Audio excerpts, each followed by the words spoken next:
প্রিয় শিক্ষার্থীবৃন্দ, জাতীয় বিশ্ববিদ্যালয়ের ব্যবস্থাপনা বিভাগের বিবিএ প্রোগ্রামের অনলাইন ক্লাসে তোমাদের সবাইকে স্বাগত জানাচ্ছি। এবং আমি আজকে আমাদের যে তোমার সাবজেক্ট সেটি হচ্ছে ইন্ডাস্ট্রিয়াল রিলেশনস, অর্থাৎ শিল্প সম্পর্ক আমরা বলছি। সেই শিল্প সম্পর্কের এই যে তোমাদের দেখবে তোমার সিলেবাসে যে 8টি চ্যাপ্টার রয়েছে, সেই চ্যাপ্টারগুলোকে আমি 12টি খণ্ডে বিভক্ত করে 12টি লেকচারের মাধ্যমে আমরা এই সাবজেক্টটির অনলাইন ক্লাসগুলো সমাপ্ত করব। এবং শুরুতেই আজকের হচ্ছে তোমার লেকচার নাম্বার 1, অর্থাৎ যেটি an overview of industrial relations. আমরা শুরুতেই আজকের যে ফার্স্ট লেকচার এটি হচ্ছে an overview of industrial relations. এবং তোমরা জানো যে ফোর্থ ইয়ারের যে বিবিএ প্রোগ্রাম ফোর্থ ইয়ারের যে সাবজেক্ট, সেই সাবজেক্টের দেখবে যে তোমার যে কোর্স কোড সেটি হচ্ছে 242607 242607।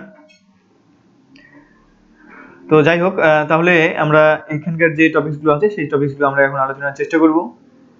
আমাদের শুরুতেই রয়েছে দেখো ডেফিনেশন অফ ইন্ডাস্ট্রিয়াল রিলেশনস, অর্থাৎ শিল্প সম্পর্ক কি সেই জিনিসটা সম্পর্কে আমরা একটু জানবো।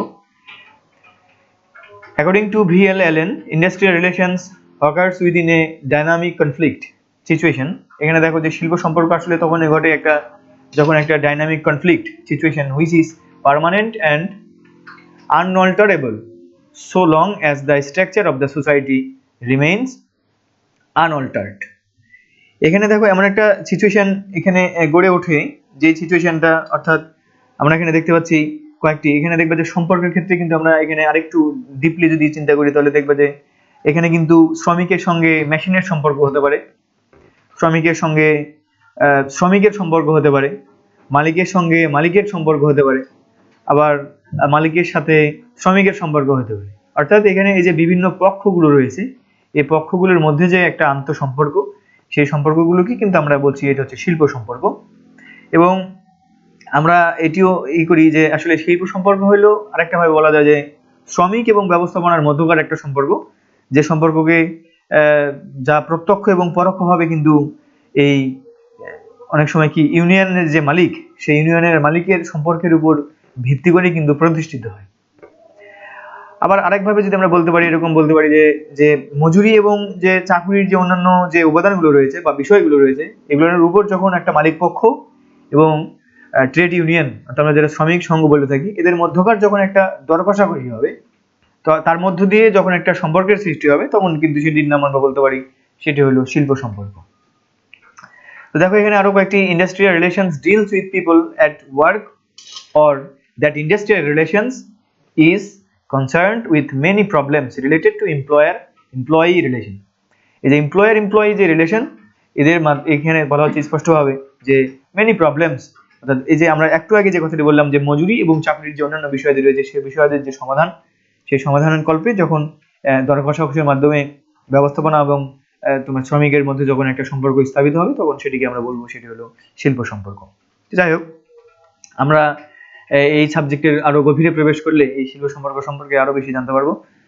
তো তারপরে দেখো আরেকটি আমাদের উল্লেখযোগ্য সংজ্ঞা এখানে লেখা আছে যে industrial relations may be defined to be the processes. এখানে কিছু প্রক্রিয়ার কথা বলা হচ্ছে, by which human beings and their organisations interact, কিভাবে তারা প্রতিক্রিয়া ব্যক্ত করছে সেটি at the working place and broadly in society. শুধু ওয়ার্কিং প্লেস নয়, আমরা বলতে পারি যে এই ইম্প্যাক্টটা আবার সোসাইটিতে কতটুকু পড়তেছে সেটিও, to establish the terms of conditions of employment, এবং কর্মসংস্থানের ক্ষেত্রে বা শর্তের ক্ষেত্রে বা এটি আসলে কতটুকু করছে সেই জিনিসটি আমরা এখানে দেখতে পাচ্ছি। তো যাই হোক, আমরা এই ইন্ডাস্ট্রিয়াল রিলেশনসের ক্ষেত্রে আমরা যদি আরো দুই একটা জিনিস বলি তাহলে বলবো যে ইন্ডাস্ট্রিয়াল রিলেশনসের দেখো যে কর্মী, ব্যবস্থাপক এবং সরকার। এই কর্মী, এখানে সরকারের সঙ্গে কিন্তু অনেক সময় সম্পর্ক গড়ে ওঠে। এখানে বিভিন্ন পক্ষ রয়েছে এবং পক্ষগুলো সম্পর্কে আমরা আলোচনা করব। এখানে শ্রম সম্পর্ক হচ্ছে কর্মীদের সাথে কাজের এমন একটা পদ্ধতি যেখানে তারা শ্রমিক সংঘের প্রতিনিধি হিসেবে কাজ করে, এরকম কিন্তু বলা যেতে পারে যে শিল্প সম্পর্ক। তো যাই হোক, অর্থাৎ শিল্প সম্পর্ক আমরা যদি সব শেষে বলি এরকম ভাবে যে শিল্প সম্পর্ক হচ্ছে প্রতিষ্ঠানে নিয়োজিত যে কর্মীগুলো থাকবে তারা, বা প্রতিষ্ঠানে যারা ব্যবস্থাপনার মধ্যে তারা থাকবে তারা, শ্রমিক সংঘ থাকবে তারা, সরকার থাকবে তারা, এই সবকিছুর মধ্যে একটা পারস্পরিক সম্পর্কটাকে আমরা বলবো যে শিল্প সম্পর্ক। অর্থাৎ শিল্পের সঙ্গে যুক্ত যে উপাদানগুলো রয়েছে তাদের মধ্যকার যে পারস্পরিক সম্পর্ক, সেটি আমরা বলতে পারি সেটি হলো শিল্প সম্পর্ক। তো যাই হোক, আশা করি তোমরা শিল্প সম্পর্ক সম্পর্কে একটা মানে প্রাথমিক একটা ধারণা পেলে। আমরা একটু ডিপলি আলোচনা করব। এবারে আমাদের আলোচনার বিষয়বস্তু অবজেক্টিভস অফ ইন্ডাস্ট্রিয়াল রিলেশনস। এর উদ্দেশ্যগুলো কি কি তোমরা বুঝতেই পারছো যে একটা প্রতিষ্ঠানের উদ্দেশ্য যেগুলো থাকে, এই যে প্রাথমিক উদ্দেশ্য কিন্তু থাকবে যে তোমার সঠিক যে পরিকল্পনা প্রণয়ন করা হয়েছিল সেই পরিকল্পনা প্রণয়নটা সঠিকভাবে বাস্তবায়নের মাধ্যমে প্রাতিষ্ঠানিক যে উদ্দেশ্য সেই উদ্দেশ্যগুলো অর্জন করা। কিন্তু এখানে আমরা দেখতে পাই যে শিল্প সম্পর্কটা যদি ভালো না হয়, অর্থাৎ শ্রমিকের সঙ্গে শ্রমিকের সম্পর্ক, একটা মালিকের সঙ্গে আরেকটা মালিকের সম্পর্ক, বা শ্রমিকের সঙ্গে বা শ্রমিকের কি বলে মালিকের সম্পর্ক, এই যে ম্যানেজমেন্ট এমপ্লয়ের যে রিলেশনশিপস, এটি যদি ঠিকঠাক মতো না হয় তাহলে কিন্তু দেখা যাবে যে আমরা আমাদের পরিকল্পনাটা যে স্বার্থে আমরা সেটিকে প্রণয়ন করেছিলাম সেই স্বার্থ কিন্তু আমাদের ফুলফিল হবে না। তো শিল্প সম্পর্কের কিছু কিছু উদ্দেশ্য তোমরা দেখতে পাচ্ছ। কর্ডিয়াল রিলেশনশিপস, এখানে একটা আন্তরিক সম্পর্কের কথা বলা হচ্ছে, যে একটা কর্ডিয়াল রিলেশনশিপস তৈরি হবে। এই সম্পর্কটা কিন্তু মানে সকলের স্বার্থে এবং সর্বোচ্চ পর্যায়ের একটা পারস্পরিক বিশ্বাস এবং সহমর্মিতা যেন সেক্ষেত্রে অর্জিত হয়, এবং সেই পারস্পরিক বোঝাপড়ার মাধ্যমেই কিন্তু একটা সম্পর্ক সৃষ্টি করা হবে। অর্থাৎ এখানে এমন একটি সম্পর্ক শিল্প সম্পর্কটি যেটির মাধ্যমে যেন একটা সৌহার্দ্যপূর্ণ সম্পর্ক বা একটা আন্তরিকতার সম্পর্ক বা একটা কর্ডিয়াল রিলেশনশিপস তৈরি করা সম্ভব হয়। আর এটিও কিন্তু একটা এই শিল্প সম্পর্কের অন্যতম প্রধান উদ্দেশ্য। এরপরে দেখো শিল্প সংঘর্ষ বা শিল্প বিরোধ বলে থাকি আমরা, যেটাকে আমরা ইন্ডাস্ট্রিয়াল কনফ্লিক্ট বলি। সেই ইন্ডাস্ট্রিয়াল কনফ্লিক্টটা অ্যাভয়েড করার জন্য, অর্থাৎ সম্পর্কের যদি সুসম্পর্ক বজায় থাকে তাহলে কিন্তু ইন্ডাস্ট্রির মধ্যে যে কনফ্লিক্টগুলো থাকে সেই বা এরাইজ হয়, সেই কনফ্লিক্টগুলো কিন্তু দেখা যায় যে এগুলো কিন্তু খুব বেশি এরাইজ হয় না, আর এরাইজ হলেও দেখবা যে খুব অল্প সময়ের মধ্যে কিন্তু সেগুলো সলভ হয়ে যায়। অর্থাৎ এটি কিন্তু শিল্প সম্পর্কের একটা অন্যতম উদ্দেশ্য, যে যদি শিল্প সম্পর্ক ভালো থাকে তাহলে সেক্ষেত্রে যে শিল্প বিরোধ, সেই শিল্প বিরোধটা কিন্তু খুব সহজেই নিষ্পত্তি করা সম্ভব। হায়ার প্রোডাকশনের কথা এখানে বলা হচ্ছে। দেখো যে যদি আমাদের কর্মীদের যে অনুপস্থিতি, আসলে শিল্প সম্পর্ক যদি ভালো থাকে, একটা প্রতিষ্ঠানের সাথে কর্মীদের যদি সুসম্পর্ক থাকে তাহলে কিন্তু প্রতিষ্ঠানের যে অনুপস্থিতি বা শ্রমের যে ঘূর্ণায়মানতা আমরা বলি, সেই ঘূর্ণায়মানতার যে হার সেটি কিন্তু হ্রাস পায়। তাহলে সেক্ষেত্রে আমরা কিন্তু সেই সময় দেখতে পাই যে অল্প শ্রমে, অর্থাৎ শ্রমিকরা কিন্তু ফ্লুয়েন্টলি বা স্পন্টেনিয়াসলি তারা কিন্তু কাজ করতে আগ্রহী হয়, ফলশ্রুতিতে কিন্তু প্রতিষ্ঠানের যে উৎপাদন সেই উৎপাদনটা কিন্তু বৃদ্ধি পায়। তাহলে আমরা এখানে দেখতে পাচ্ছি যে যদি আমাদের শিল্প সম্পর্কটা ভালো থাকে তাহলে কিন্তু সব শেষে গিয়ে দেখা যায় যে আমাদের প্রতিষ্ঠানের যে প্রোডাকশন, সেই প্রোডাকশনটা কিন্তু অনেক বেশি হয়।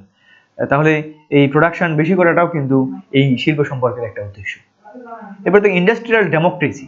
আসলে গণতন্ত্রের কথা যদি বলি তাহলে এখানে যে শিল্পীয় গণতন্ত্র বা ইন্ডাস্ট্রিয়াল ডেমোক্রেসি, এই ইন্ডাস্ট্রিয়াল ডেমোক্রেসি যখন থাকবে, অর্থাৎ সবারই যখন মতামতের অগ্রাধিকার দেওয়া হবে বা অংশগ্রহণের সুযোগ সুবিধা দেওয়া হবে, তখন আসলে কিছু ব্যাড সাইড থাকলেও গুড সাইডটা কিন্তু হচ্ছে যে আমাদের যে কর্মীদের মনোবল, সেই মনোবলটা কিন্তু অনেক সুন্দর হয়, বা প্রতিষ্ঠানের প্রতি কিন্তু সেক্ষেত্রে পজিটিভ মেন্টালিটি সে দেখায়, এবং ফলে এই প্রতিষ্ঠানটার যে উৎপাদন, সেই উৎপাদনে বা প্রতিষ্ঠানটার যে লক্ষ্য, সেই লক্ষ্য অর্জনে কিন্তু অনেক বেশি কনজেনিয়াল হয় এই এমপ্লয়িগুলো। তাহলে সেক্ষেত্রে এই কর্মীদের যে একটা পজিটিভ মেন্টালিটি, এই পজিটিভ মেন্টালিটি কিন্তু প্রোডাকশনের ক্ষেত্রে একটা পজিটিভ ইম্প্যাক্ট ফেলে। আর এজন্যই বলা হয় যে ইন্ডাস্ট্রিয়াল যে ডেমোক্রেসি, সেই ডেমোক্রেসিটা ধরে রাখার জন্য কিন্তু আমাদের একটা শিল্প সম্পর্কের দরকার। এরপরে দেখো এখানে বলছে avoiding strike and log out. আমরা স্ট্রাইক এবং লগ আউট কি আমরা পরবর্তী ক্লাসে আলোচনা করব। তো এই যে দেখা যায় অনেক সময় এই যে ধর্মঘট দেখা যায় বা অনেক সময় লগ আউট হয়, সেক্ষেত্রে এগুলোর মতো যে একটা কার্যক্রম বা এগুলো তো অবশ্যই তোমার প্রোডাকশনের জন্য কিন্তু অনেক বেশি বার্ডেন বা ব্যারিয়ার। তাহলে সেক্ষেত্রে এই ব্যারিয়ার বা বার্ডেনগুলোকে আমরা যদি কাটিয়ে উঠতে চাই তাহলে সেক্ষেত্রে কিন্তু অবশ্যই প্রত্যেকটা পক্ষের সঙ্গে আরেকটি পক্ষের কিন্তু একটা সুসম্পর্ক থাকতে হবে। অর্থাৎ সুসম্পর্ক সৃষ্টির মাধ্যমে কিন্তু এই যে স্ট্রাইক বা লগ আউট বা আরো যে অন্যান্য যে প্রোডাকশনের সাথে যেগুলো যুক্ত, যেগুলা প্রোডাকশনকে প্রভাবিত করে, এই ইনফ্লুয়েন্সড যে এলিমেন্টস, সেগুলোকে কিন্তু রোধ কল্পে কিন্তু এই শিল্প সম্পর্কের জরুরি এবং এখানে সুসম্পর্ক জরুরি। এবারে দেখো ইমপ্রুভ ইকোনমিক কন্ডিশন। বুঝতে পারছো যে অবশ্যই এটি প্রতিষ্ঠানের যখন যে প্রতিষ্ঠানের বলয়, সেই বলয়ের ভিতর থেকে কিন্তু কর্মীদের যে অর্থনৈতিক অবস্থা, সেই অর্থনৈতিক অবস্থা কিন্তু উন্নয়ন করা হয়, এবং এই প্রতিষ্ঠানের যত প্রোডাকশন বাড়বে, প্রতিষ্ঠান যত ফাইন্যান্সিয়ালি সলভেন্ট হবে, সেক্ষেত্রে কিন্তু ওই প্রতিষ্ঠানের যে কর্মী তারাও কিন্তু অবশ্যই সেক্ষেত্রে সেই সুবিধাটা ভোগ করবে। তাদের ক্ষেত্রে বিভিন্ন ইনসেন্টিভ বা বিভিন্ন ধরনের বোনাস বা এই যে তাদেরকে কিন্তু মোটিভেট করা হবে বিভিন্নভাবে, আর্থিক এবং অনার্থিক বিভিন্নভাবে মোটিভেট করা হবে। তাহলে সেক্ষেত্রে যদি শিল্প সম্পর্কের এটিও কিন্তু একটা উদ্দেশ্য যে প্রতিষ্ঠানের, শুধু প্রতিষ্ঠানের নয়, প্রতিষ্ঠানের সঙ্গে যারা জড়িত তাদের সবার ইকোনমিক যে কন্ডিশন, সেই ইকোনমিক কন্ডিশন কিন্তু ইমপ্রুভ করাটাও কিন্তু একটা উদ্দেশ্য। প্রিজার্ভ ইন্টারেস্ট, এখানে বলা হচ্ছে যে যে আমরা স্বার্থ সংরক্ষণের কথা বলছি, ইন্টারেস্ট যে সংরক্ষণ, সেই ইন্টারেস্ট সংরক্ষণ অর্থাৎ প্রতিষ্ঠানের যে উৎপাদন কাজের যে কর্মী এবং ব্যবস্থাপকদের মধ্যে পারস্পরিক যে সম্পর্ক স্থাপন করা হলো, ফলশ্রুতিতে দুই পক্ষের ক্ষেত্রেই বা দুই পক্ষেরই কিন্তু ইন্টারেস্টটা মানে প্রিজার্ভ করা সম্ভব হয় বা সংরক্ষণ করা সম্ভব হয়। এবারে জব স্যাটিসফ্যাকশনের একটা বিষয়, অবশ্যই প্রতিষ্ঠানের জব স্যাটিসফ্যাকশন, এখানে বলা হচ্ছে যে higher job satisfaction higher production, lower job satisfaction lower production, অর্থাৎ এখানে জব স্যাটিসফ্যাকশন যদি না থাকে তাহলে কিন্তু একটি প্রতিষ্ঠানের কর্মীদের মাধ্যমে আমরা কিন্তু যথেষ্ট ভালো উৎপাদন আশা করতে পারি। তাহলে সেক্ষেত্রে যদি জব স্যাটিসফ্যাকশনের কথা চিন্তা করি, অর্থাৎ কর্মীদের মন থেকে যদি তারা কাজ করে বা ওই প্রতিষ্ঠানকে যদি ভালোবেসে তারা কাজ করে, তাহলে সেক্ষেত্রে কিন্তু এই ভালোবাসাটা সৃষ্টির জন্য কিন্তু আমাদের শিল্প উন্নয়নের বা শিল্প সম্পর্ক উন্নয়নের কিন্তু প্রয়োজন রয়েছে। তাহলে এই জব স্যাটিসফ্যাকশনের ক্ষেত্রেও কিন্তু এই শিল্প সম্পর্কের অবদান রয়েছে, এবং এই তোমার কার্য সন্তুষ্টি আমরা বলতে পারি বা যেটা জব স্যাটিসফ্যাকশন, সেই জব স্যাটিসফ্যাকশনটা সৃষ্টি করাটাও কিন্তু এই শিল্প যে সম্পর্ক সেটির কিন্তু অন্যতম একটি উদ্দেশ্য। আর সবশেষে আমরা আলোচনা করেছি ইস্টাবলিশ গুডউইল, অর্থাৎ সবশেষে আমরা এটাই বলবো যে কর্মী এবং ব্যবস্থাপনার মধ্যে যখন সম্পর্ক বজায় থাকবে তখন সেখানে কিন্তু কর্মীদের যে ছাঁটাই সেটি কম হবে, যে ঘূর্ণায়মানতা সেটি ঘূর্ণায়মানতা হ্রাস পাবে, দক্ষতা বৃদ্ধি পাবে, সেখানে উৎপাদন বৃদ্ধি পাবে। ফলশ্রুতিতে দুই ধরনের ঘটনা ঘটবে, একটা হচ্ছে ওই প্রতিষ্ঠানের কর্মীগুলো যেমন ব্যক্তিগতভাবে তাদের উন্নয়ন ঘটবে, ঠিক তেমনিভাবে ওই প্রতিষ্ঠান আবার কর্মীদের এই যে কর্ম স্পৃহা বা কর্মদক্ষতা এর মাধ্যমে তাদের প্রোডাকশনটা কিন্তু অনেক ভালো হবে, কোয়ালিটি সম্পন্ন হবে। ফলশ্রুতিতে ওই কর্মীরাও যেমন উপকৃত হবে নিজেদের ডেভেলপমেন্টের ক্ষেত্রে, আবার সেক্ষেত্রে প্রতিষ্ঠানও কিন্তু অনেক বেশি এগিয়ে যাবে। এজন্য দুই পক্ষেরই কিন্তু এখানে গুডউইল বেশি হবে বা গুডউইল অর্জন করা সম্ভব হবে। তো এই ছিল আমাদের ইন্ডাস্ট্রিয়াল রিলেশনসের যে অবজেক্টিভ সেটি। এরপরে আমরা যেটি আলোচনা করব সেটি হলো নেচারস অফ ইন্ডাস্ট্রিয়াল রিলেশনস। তোমরা দেখতে পাচ্ছ এখানে নেচার, তোমরা বুঝতে পারছো যে আমরা প্রকৃতি বলে থাকি, অনেক সময় এটাকে ক্যারেক্টারিস্টিক্স বলা হচ্ছে। এখানে দেখো, এখানে ইন্ডাস্ট্রিয়াল শিল্প সম্পর্কের যে বৈশিষ্ট্য আমরা একটু আগে আলোচনা করলাম সেটি কিন্তু ছিল আমাদের, তোমরা দেখেছো যে উদ্দেশ্য ছিল একটু আগে অবজেক্টিভস অফ ইন্ডাস্ট্রিয়াল রিলেশনস। আর এখন যেটি আমি আলোচনা করছি সেটা হচ্ছে নেচার অফ, অর্থাৎ এখানে ক্যারেক্টারিস্টিক্স অর্থাৎ ইন্ডাস্ট্রিয়াল রিলেশনস গুলো আসলে কিভাবে তৈরি হয় এই টাইপসের কিছু একটা।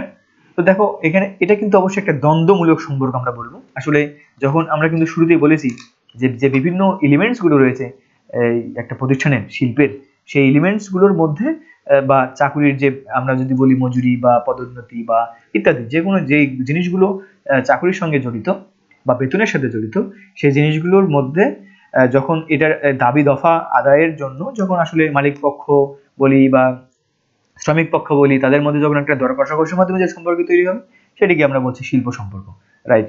এখন আমরা যে জিনিসটি বলছি সেটা হলো যে দেখো এটি কিন্তু হচ্ছে একটা আমরা বলছি যে নেচার। আমরা যদি চিন্তা করি যে নেচারগুলো আসলে কি কি হতে পারে, এটা কিন্তু দ্বন্দ্বমূলক সম্পর্ক। শুরুতে যদি বলি তাহলে আমরা বলবো যে একটা হচ্ছে, তোমরা দেখতে পাচ্ছি স্ক্রিনে যে অ্যান্টাগনিস্টিক রিলেশনশিপস, একটা দ্বন্দ্বমূলক সম্পর্ক, অর্থাৎ অবশ্যই এটা একটা দ্বন্দ্বের সম্পর্ক এবং সবসময় কিন্তু শ্রমিক মালিক বা শ্রমিক ব্যবস্থাপনার মধ্যে একটা পারস্পরিক স্বার্থ সংশ্লিষ্ট বিষয় নিয়ে কিন্তু এখানে দ্বন্দ্ব বিরাজমান থাকে। এটা একটি অন্যতম বৈশিষ্ট্য। এরপরে দেখো শ্রমিক ও পুঁজিপতিদের মধ্যকার সম্পর্ক। অবশ্যই আমরা কিন্তু শুরুতেই বলেছি যে শ্রমিক এবং পুঁজিপতি, অবশ্যই সেই সম্পর্কটা ম্যানেজমেন্ট এবং এমপ্লয়ের মধ্যে কিন্তু সম্পর্ক। এবারে দেখো ডাইনামিক এন্ড কনফ্লিক্টিভ রিলেশনশিপস, এখানে বলা হচ্ছে যে গতিশীল এবং সংঘাতময় কিন্তু একটা সম্পর্ক। এই গতিশীল এবং সংঘাতময় অর্থাৎ কারণ এখানে বলা হচ্ছে যে শ্রমিকগণ কিন্তু যতদিন পর্যন্ত তাদের ন্যায্য অধিকার না পাবে ততদিন পর্যন্ত কিন্তু মালিক পক্ষের নিকট থেকে সেটি চাইবে, হ্যাঁ, এবং মালিক পক্ষের নিকট হতে কিন্তু যতদিন পাবে না ততদিন পর্যন্ত কিন্তু এই সংঘাতময় যে পরিস্থিতি সেই সম্পর্কটা কিন্তু চলবে। এই জন্য এটাকে ডাইনামিক বলা হচ্ছে এবং অবশ্যই এটিকে বলা হচ্ছে কনফ্লিক্টিভ রিলেশনশিপস। তারপরে দেখো আরেকটি লেখা যে পার্মানেন্ট অ্যান্ড আনচেঞ্জেবল রিলেশনস, অর্থাৎ সম্পর্কটা অবশ্যই স্থায়ী এবং অবশ্যই সেটি অপরিবর্তনীয় একটা সম্পর্ক গড়ে ওঠে। অর্থাৎ এখানে আমরা দেখতে পাচ্ছি যে এই সম্পর্কটা অবশ্যই স্থায়ী সম্পর্ক এবং সেটি অবশ্যই পরিবর্তনযোগ্য নয়, অপরিবর্তনীয়। পরস্পর বিরোধীমুখী সম্পর্ক আমরা দেখতে পাচ্ছি মিউচুয়াল, তোমরা স্ক্রিনে দেখতে পাচ্ছ যে মিউচুয়াল আচ্ছা, এই মিউচুয়াল যে সম্পর্কের কথা আমরা বলছি, বিপরীতমুখী যে সম্পর্ক আমরা সেটা বলছি, সেটা হলো যে মালিক পক্ষ কিন্তু সবসময় চায় যে মুনাফা বৃদ্ধি করতে, আবার সেই লক্ষ্যে কিন্তু তারা শ্রমিকদের যে মজুরি, সেই মজুরি কিন্তু সাধারণত কম দিতে চায়, এটা স্বাভাবিক দৃষ্টি। অপরপক্ষে কিন্তু শ্রমিকরা আবার মনে করে যে মালিকেরা সবসময় তাদের শোষণ করে এবং তাদেরকে কম মুনাফা দিতে রাজি হয়। সেক্ষেত্রে এই যে দুইজনের মধ্যে কিন্তু একটা বাকবিতণ্ডা দেখা যায়, এবং এই যে বার্গেনিং হচ্ছে এটার মাধ্যমে, অর্থাৎ এটা কিন্তু তারা যে ট্রেড ইউনিয়ন বা শ্রমিক সংঘ, এই শ্রমিক সংঘের মাধ্যমে কিন্তু তাদের যে আর্থিক অবস্থা, এই আর্থিক অবস্থা উন্নয়নে কিন্তু তারা সচেষ্ট থাকে সবসময়। তাহলে এই জন্য এখানে বলা হচ্ছে যে অবশ্যই পরস্পর একটা বিপরীতমুখী সম্পর্ক, অর্থাৎ ম্যানেজমেন্টের সঙ্গে এমপ্লয়ের সর্বদা একটা বিপরীতমুখী সম্পর্ক লক্ষ্য করা যায়।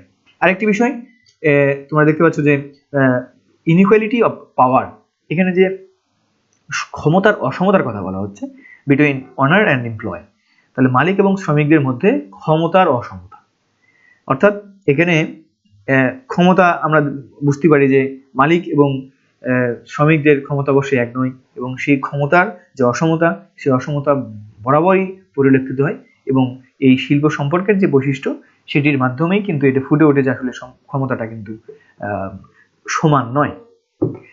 এটিও কিন্তু একটা বৈশিষ্ট্য এই সম্পর্কের।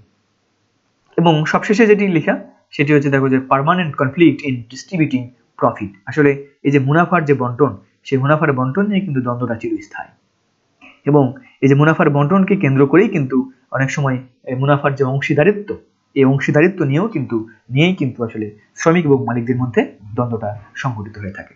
তো যাই হোক, প্রিয় শিক্ষার্থী, আমরা দুইটি জিনিস আলোচনা করলাম আজকে। সেটি হচ্ছে, আমরা দেখলাম শুরুতে দেখছিলাম যে ইন্ডাস্ট্রিয়াল রিলেশনস, তারপরে আমরা দেখলাম সেটির উদ্দেশ্য কি ছিল, এবং আমরা দেখছি যে নেচার অফ, যেটা আমরা বলছিলাম বৈশিষ্ট্য, সেই বৈশিষ্ট্যগুলো। এবারে আমরা যে জিনিসটিতে যাব সেটি হচ্ছে আসলে এটার গুরুত্ব কতটুকু, বা শিল্প সম্পর্কের, বুঝতে পেরেছো তোমরা যে একটু আগে কিন্তু আমি আলোচনা করেছি এই শিল্প সম্পর্কের যে বৈশিষ্ট্যগুলো ছিল, কি বলে উদ্দেশ্যগুলো ছিল, উদ্দেশ্যগুলোর মধ্যে থেকে কিছুটা অবশ্যই এটিও চলে আসবে, আমরা বুঝতে পারি। যেমন আমি অলরেডি দেখো রিডিউস ডিসপিউট, আমরা কিন্তু বললাম যে প্রতিষ্ঠানের মধ্যে যে বিরোধ হয়, ইন্ডাস্ট্রিয়াল যে ডিসপিউট, সেই ডিসপিউটটা কিন্তু কমানো সম্ভব হয়। এবার দেখো ইন্ডাস্ট্রিয়াল ডেমোক্রেসি, একটু আগে বললাম যে শিল্পীয় যে গণতন্ত্র সেটি পুনরুদ্ধার করা বা সেটি বজায় রাখাটা সম্ভব হয়। তারপরে দেখো ইনক্রিজ প্রোডাক্টিভিটি, আমরা বলছি যে উৎপাদনশীলতা যে বৃদ্ধি পায়। এরপরে দেখো কোঅপারেশন, বলা হচ্ছে যে যে সহযোগিতা বা সহমর্মিতার যে একটা বা পারস্পরিক সহযোগিতার যে একটা মনোভাব, সেই মনোভাবটা কিন্তু এই ইন্ডাস্ট্রিয়াল রিলেশনসের মাধ্যমে তৈরি হয়। এরপরে দেখো রিডাকশন অফ কস্ট, যখন সবগুলোর মধ্যে একটা সুসম্পর্ক বজায় থাকবে তখন অবশ্যই সেখানে আমাদের যে ব্যয়, প্রোডাকশন ব্যয় বলি বা যে ব্যয় বলি না কেন, সকল ধরনের ব্যয়গুলো কিন্তু কম হয়। কন্ট্রোল ডিসিপ্লিন, আমরা এখানে বলছি যে শৃঙ্খলা, সেই শৃঙ্খলা মেনটেন করা, কিংবা সেই শৃঙ্খলা সেটাকে কিন্তু তোমার যে বজায় রাখা বা নিয়ন্ত্রণ করা, সেটি কিন্তু সম্ভবপর হয়। এরপরে দেখো ইমপ্রুভ ওয়ার্কিং কন্ডিশনস, অর্থাৎ আমাদের যে কার্য পরিবেশ থাকে বা যে তোমার আমরা যদি বলি যে মনোভাব, আমরা কন্ডিশন বলতে এখানে মনোভাব চিন্তা করতে পারি, যে ওয়ার্কিং যে কন্ডিশন, সেই কন্ডিশনের কিন্তু ইমপ্রুভ করাটা সম্ভব হয়। আবার এবং পজিটিভ যে থিঙ্কিং, আমরা যদি বলি যে এই যে মানে কার্য পরিবেশের যে উন্নয়ন, আমরা ওয়ার্কিং যে কন্ডিশন, কার্য পরিবেশের উন্নয়ন যেমন সম্ভব, আবার পজিটিভ থিঙ্কিং অর্থাৎ এখানে যে অনুকূল চিন্তাভাবনা, অনুকূল যে মনোভাব, সেই অনুকূল মনোভাবের কিন্তু সৃষ্টি হয়। এবং সোশিও ইকোনমিক ডেভেলপমেন্ট, আমরা কিন্তু এখনই আলোচনা করলাম যে সোশিও ইকোনমিক ডেভেলপমেন্ট সম্ভব হয়, অর্থাৎ আর্থসামাজিক উন্নয়ন সম্ভব ঘটে। স্টপ আনএক্সপেক্টেড সিচুয়েশন, অর্থাৎ বিভিন্ন ধরনের যখন অনাকাঙ্ক্ষিত যে পরিবেশ পরিস্থিতি ক্রিয়েট হয়, সেই অনাকাঙ্ক্ষিত পরিস্থিতিগুলো কিন্তু এড়ানো সম্ভব হয়। তো যাই হোক, এগুলো ছিল হচ্ছে এই শিল্প সম্পর্কের মোটামুটি গুরুত্বের কথা আমরা যেটা আলোচনা করলাম সেটি। এবারে আমি চলে যাচ্ছি factors reflecting the patterns of industrial relation, অর্থাৎ আমরা দেখবো যে আসলে কোন কোন জিনিসগুলো এই ইন্ডাস্ট্রিয়াল রিলেশনের জন্য আসলে প্রভাব বিস্তার করে। আমি কিন্তু অলরেডি বলেছি যে কোন কোন জিনিসগুলো প্রভাব বিস্তার করে। তো যাই হোক, সেটির মাধ্যমে আমি আবারও দেখানোর চেষ্টা করছি। দেখো যে লেবার মার্কেট, আমরা এখানে বুঝতে পারছি যে শ্রম যে বাজার, সেই শ্রম বাজার কিন্তু প্রভাব বিস্তার করে। আসলে কিভাবে প্রভাব বিস্তার করে আমরা একটু খেয়াল করে বুঝবো যে কর্মী, আসলে দেখো শিল্প সম্পর্কে কিন্তু শ্রম বাজারের যে গতি প্রকৃতি সেটির উপর কিন্তু অবশ্যই নির্ভর করে, এবং কর্মী সরবরাহ একটা প্রতিষ্ঠানের চাহিদার তুলনায় যখন বেশি হয়ে যাবে তখন কিন্তু ব্যবস্থাপনা কর্মীদের কিন্তু কম গুরুত্ব প্রদান করবে, এটা রাইট।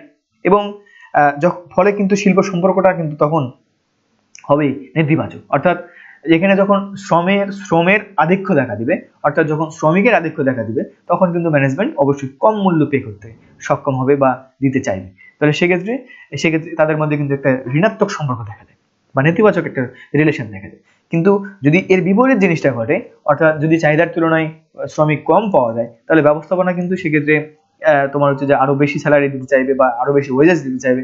তো সেক্ষেত্রে কিন্তু গুরুত্ব পায় তারা, এবং এই যে একটা উন্নত শিল্প সম্পর্ক কিন্তু বজায় থাকে, যে আসলে পরস্পরের সঙ্গে পরস্পরের যখন ডিপেন্ডেন্সিটা বেড়ে যাবে তখন কিন্তু এই সুসম্পর্ক বজায় থাকে। আবার সব ক্ষেত্রেই একই কথা, যে কোনো মানুষের সঙ্গে যে কোনো মানুষের যখন ডিপেন্ডেন্সি থাকবে তখন, আর যখন প্রত্যেকেই ডিপেন্ডেন্ট হয়ে যাবে তখন কিন্তু অবশ্যই তাদের মধ্যে সুসম্পর্ক বজায় থাকাটা সম্ভব নয়। আমরা সেটি বিভিন্ন ক্ষেত্রে উদাহরণের প্রেক্ষিতে আমরা বুঝতে পারি। ওয়েজেস, মজুরি, এই ঘটনাটা তোমরা এখানে আমি একটু আগে বললাম যে এখানে যে কন্ডিশন, এখানে যে এলিমেন্টস গুলো রয়েছে তার মধ্যে একটা গুরুত্বপূর্ণ এলিমেন্টস হচ্ছে ওয়েজেস। তোমরা জানো যে মানে বাংলাদেশের দেখবা যে ন্যূনতম মজুরি কিন্তু নির্ধারণ করা হয়েছে। তাহলে সেক্ষেত্রে এই যে কর্মীদের ন্যূনতম মজুরি নির্ধারণ করা হলো, এই কারণটা কি, যে এর নিচে যেন মজুরি না দিতে পারে। অর্থাৎ এখানে মালিক পক্ষ এবং যে শ্রমিক পক্ষ, এদের মধ্যে কিন্তু একটা পারস্পরিক সম্পর্ক, সুসম্পর্ক বজায় রাখার জন্যই কিন্তু এই জিনিসটি করা যায়, এর কম মজুরি দেয়া চলবে না। তাহলে এই মজুরির বিষয়টাও কিন্তু আসলে কর্মীরা যেন উপযুক্ত বেতন অনেক সময় পান না, এবং আর্থিক যে সুযোগ সুবিধা থাকে সেটিও পান না। তাই সেক্ষেত্রে কিন্তু কর্মীর এবং তোমার হচ্ছে যে এই ব্যবস্থাপনার মধ্যে কিন্তু একটা সুসম্পর্ক আমরা ঘাটতি দেখতে পাই। তো সেক্ষেত্রে যখন এরা দেখা যাবে যে আমরা যদি তাদের ওয়েজেসটা ঠিকঠাক মতো দিই কর্মীদের, তাহলে সেক্ষেত্রে কিন্তু তারা প্রতিষ্ঠানের প্রতি অধিকতর মনোযোগী হবে এবং ফলশ্রুতিতে কিন্তু শিল্প উন্নয়ন যেটা সেটি সম্ভব হবে। এবারে দেখো অ্যাপ্রোচ অফ ম্যানেজমেন্টের কথা আমরা যদি বলি, তাহলে বলবো যে আসলে প্রতিষ্ঠান যদি গণতান্ত্রিক বা মানবীয় যে দৃষ্টিভঙ্গি সম্পন্ন নিয়ে যদি কাজ করে, তাহলে সেক্ষেত্রে কিন্তু প্রতিষ্ঠানে যে উত্তম শিল্প সম্পর্ক, সেই শিল্প সম্পর্কটা কিন্তু বজায় থাকবে। আর কর্মী আর ব্যবস্থাপনার মধ্যে কিন্তু সেক্ষেত্রে যদি এবং তোমার হচ্ছে যে সেক্ষেত্রে যদি এর বিপরীত জিনিসটা ঘটে, তাহলে সেক্ষেত্রে কিন্তু ব্যবস্থাপনা এবং কর্মীদের মধ্যে কিন্তু দূরত্বটা বৃদ্ধি পাবে। এরপরে দেখো রোল অফ ট্রেড ইউনিয়ন। অবশ্যই ট্রেড ইউনিয়ন কিন্তু ফ্যাক্টর অ্যাফ্লিক্টিং, কেননা এটা একটা ফ্যাক্টর এলিমেন্টস। কেননা ট্রেড ইউনিয়নের ক্ষেত্রে কি হয়, যে শ্রমিক সংঘ, শ্রমিকদের যে সংগঠন, সেটিকে আমরা সাধারণত শ্রমিক সংঘ বলে থাকি, তোমরা অবশ্যই জানো। এবং সেই শ্রমিক সংঘের ভূমিকা যদি তোমার হচ্ছে গণতান্ত্রিক হয় বা প্রতিনিধিত্বকারী হয়, তাহলে সেক্ষেত্রে এবং কর্মীদের যদি স্বার্থ যে সংশ্লিষ্ট বিষয়গুলো থাকবে সেটি নিয়ে যখন একটা দায়িত্বশীল ভূমিকা পালন করবে, তখন কিন্তু সেক্ষেত্রে একটা শিল্প সম্পর্কটা কিন্তু উন্নত হবে। আর শ্রমিক সংঘ যদি অযৌক্তিক দাবি উত্থাপন করে কিংবা ব্যবস্থাপনার সাথে যদি সেরকম দায়িত্বশীল ভূমিকা পালনে ব্যর্থ হয়, তাহলে কিন্তু সেক্ষেত্রে যে সম্পর্কটা তৈরি হবে সেটি অবশ্যই কিন্তু অনুন্নত একটা সম্পর্ক তৈরি হবে বা শিল্প সম্পর্কে কিন্তু সেখানে অবনতি ঘটবে। তো যাই হোক, তারপরে দেখো গভর্নমেন্ট পলিসির একটা বিষয় রয়েছে। এই জিনিসগুলো হচ্ছে আমাদের কি, যে এলিমেন্ট, এমন সব উপাদান যে উপাদানগুলো আমাদের প্রভাব বিস্তার করে বা অ্যাফেক্টিং এলিমেন্টস বলা যেতে পারে বা অ্যাফেক্টিং ফ্যাক্টরস বলা যেতে পারে। সরকারের পলিসি, এখানে বলা হচ্ছে যে কর্মীদের যে কল্যাণ, সেই কল্যাণ যদি সরকারের পরিচিতি মানে এমন যে সরকারের নীতিগুলো যদি কর্মীদের কল্যাণ বা কর্মীদের যদি স্বার্থ নিশ্চিত করে, তাহলে সেক্ষেত্রে কিন্তু শিল্প সম্পর্ক অনেক উন্নত হবে। আর যদি সেক্ষেত্রে দেখা যায় যে কর্মীদের স্বার্থ বিদ্বেষী কোনো ঘটনা ঘটতে, যে কঠোর নীতি আরোপ করা হচ্ছে, তাহলে কিন্তু দেখা যাচ্ছে যে ম্যানেজমেন্ট এবং তোমার এর সাথে কিন্তু খুব ভালো সম্পর্ক তৈরি হবে। এরপরে এডুকেশন এন্ড ম্যানেজমেন্ট বা এডুকেশন এন্ড ট্রেনিং এর কথা যদি আমি বলি, তাহলে বলবো যে শিল্প এবং প্রশিক্ষণের যে শিল্প সম্পর্ক, এদের মধ্যে অবশ্যই শিক্ষা এবং প্রশিক্ষণটা কিন্তু অবশ্যই এটি কিন্তু একটা ফ্যাক্টর এলিমেন্টস হিসেবে কাজ করে। এবং সেক্ষেত্রে আমরা দেখতে পাই যে শিল্প বিরোধ কিন্তু যদি আসলে কর্মীরা যদি শিক্ষিত হয়, তাহলে সেক্ষেত্রে কিন্তু দেখবো যে শিল্প বিরোধ কিন্তু অনেকাংশে কমে যাবে এবং উন্নত শিল্প সম্পর্ক বজায় থাকবে, অন্যথায় কিন্তু সেটি সম্ভব হবে না। আবার দেখো যে সামাজিক উন্নয়ন বা সোশিও ইকোনমিক যে কন্ডিশন, সেই সোশিও ইকোনমিক কন্ডিশনের ক্ষেত্রে যে শিল্প সম্পর্ক, এটিও কিন্তু আসলে একটি প্রতিষ্ঠানের যে তোমার প্রতিষ্ঠান, সেই প্রতিষ্ঠানের কিন্তু শিল্প সম্পর্কের ক্ষেত্রে প্রভাব বিস্তার করে থাকে। যেমন যদি দেখা যায় উন্নত দেশগুলোর কথা যদি আমরা চিন্তা করি, তাহলে উন্নত দেশগুলোতে আসলে শিল্প সম্পর্ক, ওদের যেহেতু তোমার সোশিও ইকোনমিক কন্ডিশন যে দেশের ভালো হবে, সেখানে অবশ্যই শিল্প সম্পর্ক পজিটিভ হবে। আর শিল্প সম্পর্ক নেগেটিভ হবে কোথায়, আমরা বলছি যে শিল্প সম্পর্ক সেখানে নেগেটিভ হবে যখন আমরা দেখতে পাচ্ছি যে এটা আসলে ওই দেশটা অনুন্নত বা ওই দেশের সোশিও ইকোনমিক যে কন্ডিশন সেটি খারাপ। এবারে দেখো আমরা যদি দেখি যে পলিটিক্যাল যে কন্ডিশন, অবশ্যই সবশেষের যে উদাহরণটি রয়েছে বা এটা রয়েছে সেটিও কিন্তু একটা ফ্যাক্টর এলিমেন্টস এবং পলিটিক্যাল কন্ডিশনের কথা বলা হচ্ছে। অর্থাৎ একটি দেশের রাজনৈতিক যে প্রেক্ষাপট বা রাজনৈতিক দল, সেই দলের সঙ্গে যখন শ্রমিক সংঘের একটা সম্পৃক্ততা রক্ষা করা যাবে, সেটিও কিন্তু আসলে শ্রমিক সংঘের শিল্প সম্পর্কের অবশ্যই প্রভাব বিস্তারের উপাদান।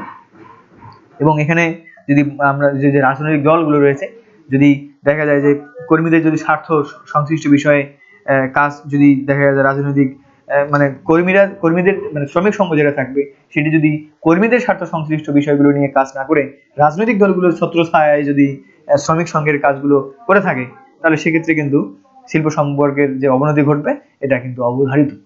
হ্যাঁ, এজন্য দেখা যায় যে এই রাজনৈতিক যে পরিস্থিতি, সেই পরিস্থিতি বা রাজনৈতিক স্থিতিশীলতা বা রাজনৈতিক যে দর্শন, সেই জিনিসগুলো কিন্তু শিল্প সম্পর্কের মান উন্নয়নের ক্ষেত্রে এটি কিন্তু অনেক বেশি অবদান রাখে।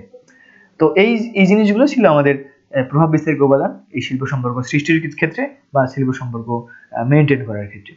আমরা এরপরে যে জিনিসটা আলোচনা করবো সেটি হচ্ছে models or approach of IR, অর্থাৎ ইন্টারন্যাশনাল রিলেশনশিপে যে মডেলসগুলো রয়েছে সেগুলো তোমরা দেখতে পাচ্ছ। শুরুতেই আমরা বলছি ইউনিটারি অ্যাপ্রোচ। এখানে বলা হচ্ছে যে এই ইউনিটারি অ্যাপ্রোচকে এখানে কিরকম আমরা এখানে বলছি যে আমি মূল জিনিসগুলো আলোচনা করার চেষ্টা করছি। এই ইউনিটারি অ্যাপ্রোচে যে প্রতিষ্ঠানে কর্মরত সকলের উদ্দেশ্য এক এবং অভিন্ন, অর্থাৎ এই অ্যাপ্রোচে চিন্তা করা হয় যে প্রতিষ্ঠানের যারা যারা থাকবে কর্মরত সকলের উদ্দেশ্যগুলো হবে এক এবং অভিন্ন, এবং প্রত্যেক কর্মী প্রতিষ্ঠানের উদ্দেশ্যের আলোকে কিন্তু তোমার কার্যাবলীগুলো সম্পাদন করবে। এবং এ তত্ত্বে আরো বলা হয় যে শিল্প সম্পর্ক সর্বদা কিন্তু বিরোধ মুক্ত থাকবে।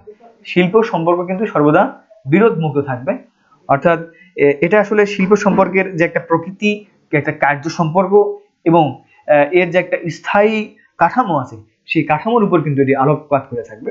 অর্থাৎ এই তত্ত্ব অনুসারে কিন্তু তোমার শিল্প সম্পর্কে কিন্তু প্রতিষ্ঠানকে বিভিন্ন দলের যে বক্তব্য বা মতামত উপস্থাপন করে, যেমন ধরো সংশ্লিষ্ট, এখানে মানে দুই ধরনের উপাদানের উপর ভিত্তি করে গঠিত হয়। তুমি এক নম্বর উপাদান হচ্ছে এরকম যে সংশ্লিষ্ট যে শিল্প প্রতিষ্ঠান, সেই শিল্প প্রতিষ্ঠানের বা দেশের যে অভ্যন্তরীণ সামাজিক কাঠামো, এটা একটা। এবং খতে বলা হচ্ছে যে অধস্তন কর্তৃক মূল্যবোধ পদ্ধতি কতটুকু গ্রহণযোগ্য তা নেই। অর্থাৎ এখানে দুইটি আমরা করছি। এবারে দেখো আমরা দেখছি যে দুই নম্বরের যে বিষয় সেটি হচ্ছে ইন্ডাস্ট্রিয়াল কনফ্লিক্ট অ্যাপ্রোচ। সেই ইন্ডাস্ট্রিয়াল কনফ্লিক্ট অ্যাপ্রোচের ক্ষেত্রে এটাকে আমরা কিভাবে, এটা আসলে এই জিনিসটা এরকম যে এটি কিন্তু দুটি আন্তঃসম্পর্কিত যে মতবাদ বা মতামত, সেই মতামতের উপর ভিত্তি করে গড়ে ওঠে। যেমন এখানে এক নম্বর কথা হচ্ছে এরকম যে পাশ্চাত্য যে শিল্পীয় সমাজ, সেই শিল্পীয় সমাজ এখনো কিন্তু শ্রেণী বিভক্ত, এবং এর ফলে মালিক এবং শ্রমিকের মধ্যে দুটি আন্তঃসম্পর্কিত মানে বিভিন্ন ধরনের বিরোধ কিন্তু আমরা পরিলক্ষিত হয় বা দেখা যায়। আর আমরা যদি ক্ষতে চিন্তা করি যে এটা একটা কথা গেল, আর দ্বিতীয়ত আসলে সংগঠন হচ্ছে সমাজের একটা এখানে মাইক্রোকমস বলা হয়, অর্থাৎ যেহেতু সমাজ বিভিন্ন শ্রেণীর লোকদেরকে নিয়ে গঠিত, সেহেতু তাদের যে সামাজিক মূল্যবোধ থাকবে, স্বার্থ থাকবে, উদ্দেশ্য থাকবে, এগুলো কিন্তু অবশ্যই বিভিন্ন ধরনের হয়ে থাকে। এবং এ তত্ত্বে যুক্তি দেখানো হয় যে ব্যবস্থাপক এবং তার অধস্তনদের এখানে তোমার মানে তার অধস্তনদের কিন্তু গ্রহণ করতে হয়। এবং এ তত্ত্ব অনুসারে আরেকটি বিষয় খেয়াল করতে হবে যে সমাজ আসলে এখানে ধরে নেওয়া হয় যে সমাজ হচ্ছে আপেক্ষিকভাবে স্থিতিশীল, তবে স্থায়ী নয়। এটা একটা গুরুত্বপূর্ণ পয়েন্ট যে এই যে আমরা ইন্ডাস্ট্রিয়াল কনফ্লিক্ট অ্যাপ্রোচ, এখানে ধরে নেওয়া হবে যে সমাজ হচ্ছে আপেক্ষিকভাবে স্থিতিশীল তবে স্থায়ী নয়। এটা আসলে কি করে বলছে বিভিন্ন দলের যে মতামত, সে মতামতকে আসলে সঠিকভাবে মোকাবেলা করার জন্য সামাজিক যে যন্ত্র, এই সামাজিক যন্ত্র আশ্রয় গ্রহণ করা হয়। তো এটি ছিল আমাদের এখানকার ইন্ডাস্ট্রিয়াল কনফ্লিক্ট অ্যাপ্রোচ। এই বিভিন্ন মডেল, অবশ্যই এই জিনিসগুলো তোমরা ভালো করে অধ্যয়ন করবে। এবং অক্সফোর্ড এখানে অ্যাপ্রোচের কথা বলা হচ্ছে একটি, এই অক্সফোর্ড অ্যাপ্রোচ এখানে আসলে দুই ধরনের নীতিমালার উপর জোর দেওয়া হয়, একটা হচ্ছে প্রক্রিয়াগত আর একটা হচ্ছে সাস্টেনশিয়াল। অর্থাৎ এখানে দুটি বিষয়, একটা হচ্ছে প্রক্রিয়াগত জিনিসের দিকে খেয়াল করা হবে, আর একটা হচ্ছে সাস্টেনেবল। তো এখানে যে যৌথ দর কষাকষির যে প্রক্রিয়াগত নিয়মাবলী, আমরা যদি বলি যে এই যে আমরা একটা বললাম শিল্প সম্পর্ক, সেই শিল্প সম্পর্কে যে যৌথ তোমার হচ্ছে যে দর কষাকষি ঘটে, এখানকার যে একটা প্রক্রিয়াগত নিয়মাবলী বা একটা যে মানে সাবস্টেন্টিভ যে নিয়মাবলীগুলো রয়েছে, এই নিয়মাবলীগুলোর কিন্তু প্রণয়ন, এগুলোর ব্যাখ্যা এবং এগুলোর বাস্তবায়ন করে থাকে, যা নির্দিষ্ট একটা প্রতিষ্ঠানের কার্য নিয়ন্ত্রণের ভিত্তি হিসেবে কাজ করবে। অর্থাৎ আগে থেকে কিন্তু একটা নিয়ম শৃঙ্খলা যুক্ত বা নিয়মাবলী কিন্তু আগে থেকে লিখিত নিয়মাবলী থাকবে এবং প্রণয়ন করা হবে এবং তার ব্যাখ্যাও করাও থাকবে। এবং পরবর্তীতে যদি যখন দর কষাকষি ঘটবে তখন কিন্তু এটা কিন্তু একটা এই যে কার্য নিয়ন্ত্রণের একটা ভিত্তি হিসেবে কাজ করবে। এবং এ তত্ত্ব শুধুমাত্র মানে শিল্প সম্পর্কের যে প্রাতিষ্ঠানিক কাঠামোর উপরই জোর দিবে সেটি নয়, বরং এটি কিন্তু শিল্প সম্পর্কের যে সামগ্রিকতা, হ্যাঁ, এবং তার যে নির্ধারক সমূহ রয়েছে এই নির্ধারক সমূহ কিন্তু বর্ণনার উপরেও কিন্তু এটি প্রেসার ক্রিয়েট করবে। অর্থাৎ এটা ছিল আমাদের 3 নম্বর অক্সফোর্ড অ্যাপ্রোচ বলা হচ্ছে। আমরা এবারে যদি যাই, আমরা বলি যে ডানলপ অ্যাপ্রোচ বলা হয় বা অনেক সময় এটাকে সিস্টেম অ্যাপ্রোচ বলে। তো যাই হোক, তোমরা জানো যে তোমরা যদি বই দেখো তাহলে বুঝবে যে এখানে তোমার ডানলপ নামের একজন এই তত্ত্বের কিন্তু প্রবক্তা, এবং এই এখানে কিন্তু এই শিল্প সম্পর্কের যে কাঠামো সেই কাঠামোকে কিন্তু 3 ভাগে ভাগ করা হয়েছিল। একটা হচ্ছে প্রতিষ্ঠান, শিল্প বা দেশের যে অন্যান্য অংশের মধ্যকার যে শিল্প সম্পর্ক সেটি, এবং অন্যান্য সেক্টরের সহিত এর তুলনা। অর্থাৎ এখানে প্রতিষ্ঠান, শিল্প বা দেশের যে আর অন্যান্য অংশের মধ্যকার শিল্প সম্পর্ক রয়েছে সেই শিল্প সম্পর্ক এবং অন্যান্য সেক্টরের সাথে এর তুলনা, এটা হচ্ছে একটা সাইড। আর একটা হচ্ছে একটি দেশের যে শিল্প সম্পর্ক সেই শিল্প সম্পর্কের সাথে অন্য দেশের শিল্প সম্পর্কের তুলনা। তাহলে দুটি গেল। আর 3 নম্বর হচ্ছে অর্থনৈতিক উন্নয়নের আলোকে শিল্প সম্পর্ক। অর্থাৎ এখানে 3টি উপাদানের কথা বা 3 ভাগে এখানে শিল্প সম্পর্কের কাঠামোকে ভাগ করা হয়েছিল। আমি আবার বলছি, এক হচ্ছে একটা প্রতিষ্ঠান বা একটা দেশ বা একটা শিল্পের মধ্যে যে অন্যান্য অংশের মানে একটা অংশের সঙ্গে আরেকটা অংশের যে শিল্প সম্পর্ক সেটি, এবং অন্যান্য সেক্টরের শিল্প সম্পর্কের সঙ্গে সেটির তুলনা। আরেকটি হচ্ছে দ্বিতীয়ত 2 নম্বর হচ্ছে কি যে শিল্প সম্পর্কের একটা দেশের শিল্প সম্পর্কের সাথে অন্য আরেকটা দেশের শিল্প সম্পর্কের তুলনা, এটা হচ্ছে 2 নম্বর। আর 3 নম্বর হচ্ছে যে অর্থনৈতিক উন্নয়নের সাথে সামঞ্জস্য রেখে শিল্প সম্পর্ক। তো যাই হোক, এটি ছিল আমাদের 4 নাম্বার। আমাদের 5 নাম্বারের কথা যদি আমরা ভাবি তাহলে দেখো যে এখানে ছিল সামাজিক কার্যক্রম অ্যাপ্রোচ। এখানে সামাজিক, তোমরা নাম শুনে বুঝতে পারছো যে সোশ্যাল অ্যাকশন অ্যাপ্রোচ বলা হচ্ছে। এখানে আসলে কিছু জিনিস বা ধারণা মানে পোষণ করা হয়, সেটি যেমন হচ্ছে মানুষ হচ্ছে একটা মানবীয় যন্ত্র, এবং মানুষ কিন্তু অনানুষ্ঠানিক যে ক্ষুদ্র দল সেই ক্ষুদ্র দলের কিন্তু একজন সদস্য মাত্র, এবং ব্যক্তিত্বের স্তর হিসেবে কিন্তু এখানে মানুষকে গ্রহণ করা হয়। অর্থাৎ মানুষ হচ্ছে ব্যক্তিত্বের একটা স্তর মাত্র। তাহলে এবং এখানে কিন্তু যে তোমার এই মানুষের যে পছন্দ বা আচরণ এবং সামাজিক যে কার্যক্রম, হ্যাঁ, এগুলোর কিন্তু যে সামাজিক এবং শারীরিক যে উপাদানগুলো রয়েছে সেই উপাদানগুলো দ্বারা অবশ্যই মানুষ কিন্তু প্রভাবিত হয়। হ্যাঁ, এবং মানুষের যে যেমন ধরো মানুষের অভিজ্ঞতা, মানুষের যে লক্ষ্যবস্তুর যে ভিত্তিক যে বর্ণনা, মানুষের যে প্রত্যাশা, এই সব কিছুই কিন্তু আসলে আমরা সবশেষে বলতে পারি যে আসলে শিল্প সম্পর্কের যে কাজ সে বা কার্যক্ষেত্র, সেই কার্যক্ষেত্রে যে বিরাজমান পরিস্থিতি, সেই বিরাজমান পরিস্থিতিতে পরিবেশের যে মধ্যকার সম্পর্ক, হ্যাঁ, সেই পরিবেশের সম্পর্ক কিন্তু হচ্ছে ব্যবস্থাপক এবং শ্রমিকদের যে শিল্পীয় আচরণ, সেই শিল্পীয় আচরণটা কিন্তু আসলে নির্দেশ করবে। অর্থাৎ একটা ব্যবস্থাপকের সঙ্গে একটা শ্রমিকের আসলে কি রকম সম্পর্ক হবে এটি কিন্তু ওই ব্যক্তির যে গুণাবলী, ওই ব্যক্তির যে অভিজ্ঞতা, ওই ব্যক্তির যে সামাজিক কার্যক্রম, ওই ব্যক্তির যে পরিস্থিতি, ওই ব্যক্তির প্রত্যাশা, ওই ব্যক্তির আদর্শ, মূল্যবোধ এবং মনোভাব, এবং হয়তো পূর্বের কোনো বিষয়বস্তু ভিত্তিক যে বর্ণনা বা অন্যান্যদের সাথে তোমার হচ্ছে যে সমন্বয় সাধনের যেই ক্ষমতা, সবকিছুর উপর কিন্তু তার এই আচরণটা নির্ভর করবে। তো যাই হোক, এটি ছিল আমাদের সামাজিক যে কার্যক্রম অ্যাপ্রোচ বা সোশ্যাল অ্যাকশন অ্যাপ্রোচ। আর সব শেষের যে অ্যাপ্রোচ সেটি হচ্ছে এরকম, এখানে আসলে মার্কস থেকে কিন্তু এখানে এসছে যে মার্কসীয় অ্যাপ্রোচ। এই মার্কসীয় অ্যাপ্রোচের ক্ষেত্রে এখানে আমরা দেখতে পাই যে পুঁজিবাদের কথা বলা হচ্ছে। অর্থাৎ পুঁজিবাদী যে সমাজ, সেই সমাজে মূলধন এবং শ্রমের যে প্রতিনিধিত্বকারীদের মধ্যে একটা নিরবিচ্ছিন্নভাবে দেখা যায় যে তোমার সংগ্রাম এবং একটা যারা মানে দুই পক্ষের মধ্যে কিন্তু এখানে তোমার হচ্ছে মানে সংগ্রাম এবং নিযুক্তির শ্রেণীর যে একটা প্রকৃতি, সে প্রকৃতির উপর কিন্তু আলোকপাত করা হয়। এবং মার্কসের মতে আমরা একটা জিনিস জানি যে শ্রমিক শ্রেণী বা আমরা যেটা শ্রমজীবীদের যে মজুরি, সে মজুরি আমাদের পুঁজিপতিদের যে মুনাফা এবং জমির যে মালিক, সে মালিকদের যে খাজনার সমন্বয়ে যে একটা আধুনিক সমাজ গঠিত হবে তা কিন্তু এই পুঁজিবাদী উৎপাদন পদ্ধতির ভিত্তি হিসেবে কাজ করবে। তাহলে এখানে 3টে জিনিসের কথা বলা হলো। একটা হলো শ্রমিক বা শ্রমজীবীদের যে মজুরি সেটি, এবং পুঁজিপতি যারা থাকবে তাদের যে মুনাফা, এবং জমির যে মালিক তাদের যে খাজনা, এই সবকিছু সমন্বয় কিন্তু আমাদের এখানকার একটা এটা মার্কসের তোমরা এই থিওরিটা অবশ্যই সেখান থেকে দেখে নেবে। আমরা এবারে চলে যাচ্ছি, দেখো কিছু কিছু জিনিস আছে যেমন reasons for poor industrial relations. তোমরা এগুলো অবশ্যই জানো যে কি রিজন হয়।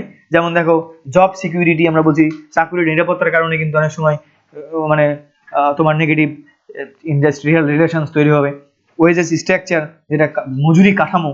এরপরে দেখো গণতান্ত্রিক দৃষ্টিভঙ্গি, আমরা কিন্তু বলেছি Democratic Outlook, scope of promotion, আমি কিন্তু বলেছি যে যদি পদোন্নতি ভালো না হয় সেক্ষেত্রে কিন্তু ইন্ডাস্ট্রিয়াল মানে পোর রিলেশনশিপ আমরা লক্ষ্য করি। সুপারভিশন সিস্টেম, আমাদের যে তত্ত্বাবধানের ব্যবস্থা সেটি যদি ভালো না হয় তাহলে সেক্ষেত্রে আবার দেখো lack of proper implementation of labour laws, তারপরে দেখো লেক অফ ট্রেনিং, এরপরে দেখো কমিউনিকেশন গ্যাপ, র্যাপিড ডিসিশনস, এরপরে দেখো ইন্টারফারেন্স অফ পলিটিক্যাল পার্টি। তাহলে এখানে পলিটিক্যাল পার্টির যদি হস্তক্ষেপ থাকে সেক্ষেত্রেও কিন্তু আমাদের এখানে পোর ইন্ডাস্ট্রিয়াল রিলেশনস লক্ষ্য করা যায়।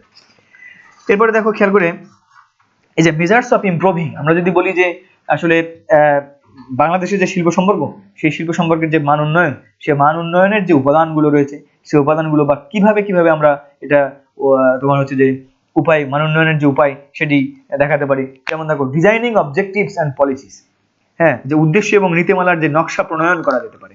এরপরে দেখো কর্মী সংগ্রহ এবং তোমার যে নির্বাচন পদ্ধতি রয়েছে সেটির উন্নয়ন ঘটানো যেতে পারে। এরপরে দেখো মজুরি এবং যে বেতন, অর্থাৎ এখানে ওয়েজেস অ্যান্ড স্যালারি যে অ্যাডমিনিস্ট্রেশন সেটির একটা ভূমিকা রয়েছে, অর্থাৎ সেটিকে কিন্তু আমরা ইমপ্রুভমেন্ট করতে পারি। এরপরে দেখো ওয়েলফেয়ার ফর ম্যানেজমেন্ট, অর্থাৎ আমরা বলতে পারি যে কর্মীদের যে কল্যাণমূলক কাজ রয়েছে সেই কাজগুলো সম্পাদন করতে পারি। এরপরে ব্যবস্থাপনায় যে অংশগ্রহণ, টেকিং পার্ট ইন ম্যানেজমেন্ট, সেই জিনিসটা এখানে আসবে। টেকিং পার্ট ইন ম্যানেজমেন্ট, তারপরে দেখো মানে ইন্ডাকশন ট্রেনিং, অর্থাৎ আমরা যেটা বলছি যে বিভিন্ন সময় প্রতিষ্ঠানে যে কর্মনীতি, নিয়োগ, শর্ত, শৃঙ্খলা ইত্যাদি নিয়ে কিন্তু আমরা ট্রেনিং দিতে পারি। এরপরে দেখো সেফটি মেজারমেন্ট, অর্থাৎ এখানে নিরাপত্তার বিষয় চলে আসতে পারে, যে দুর্ঘটনা রোধে পর্যাপ্ত নিরাপত্তা ব্যবস্থা নিশ্চিত করা যেতে পারে। সেক্ষেত্রে কিন্তু আমাদের যে ইন্ডাস্ট্রিয়াল রিলেশন সেটা কিন্তু ইমপ্রুভ করবে। এরপরে রিলেশন উইথ ট্রেড ইউনিয়ন, শ্রমিক সংঘের সাথে কিন্তু একটা সম্পর্ক রাখতে হবে।